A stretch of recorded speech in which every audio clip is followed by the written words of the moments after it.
Assalamualaikum warahmatullahi wabarakatuh. Selamat siang untuk warga KSW semuanya. Pastinya masih bersama saya Awi dari Syariah Award TV. Dan saat ini saya masih berada di Maton House Pekanbaru.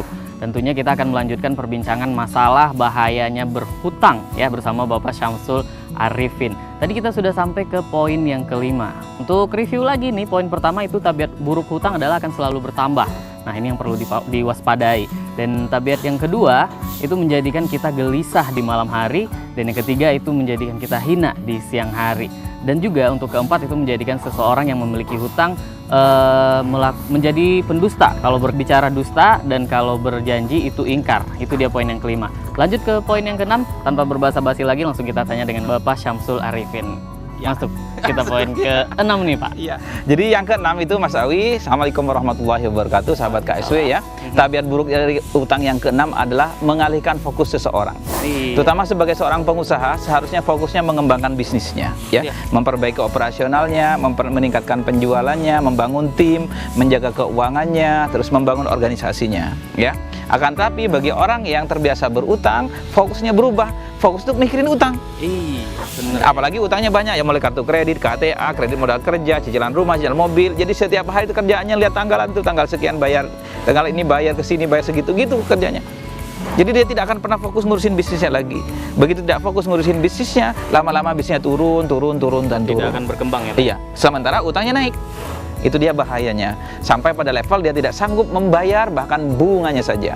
Sampai pada level semua aset-asetnya diambil dan dia tidak punya apa-apa kecuali celana gitu kecuali aja. Baju yang melekat di badan. Melekat di badan. Jadi gitu Mas.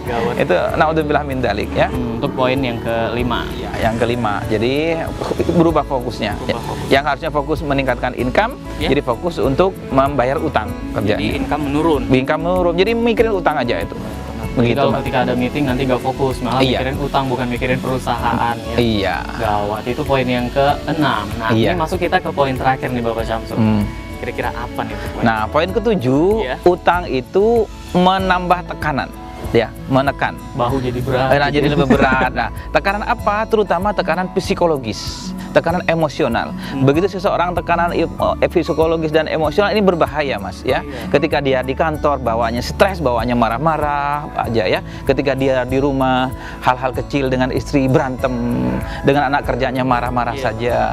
Bukan hanya sekedar marah mulut, kadang dengan anak itu karena makin besar anaknya dia makin nggak nurut kan. Sementara karena ayahnya nggak memberi contoh yang baik kan.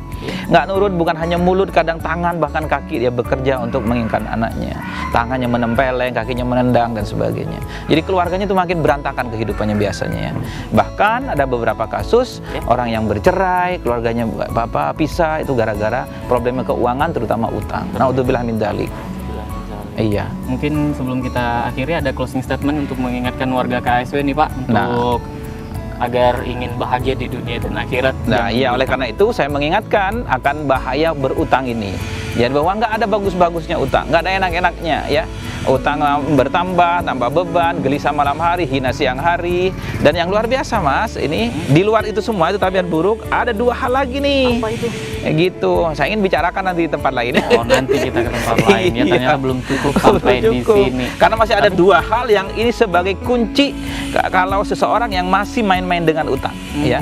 Ini naudzubillah min dzalik kalau kita sampai kena 2 hal ini. Ada 2 hal yang akan menimpa seseorang yang bermain-main dengan hutang. Kira-kira apa? Nanti kita akan lanjutkan lagi tentunya. Kalau begitu saya Awi pamit dari Maton House Pekanbaru. Sampai jumpa. Wassalamualaikum warahmatullahi wabarakatuh.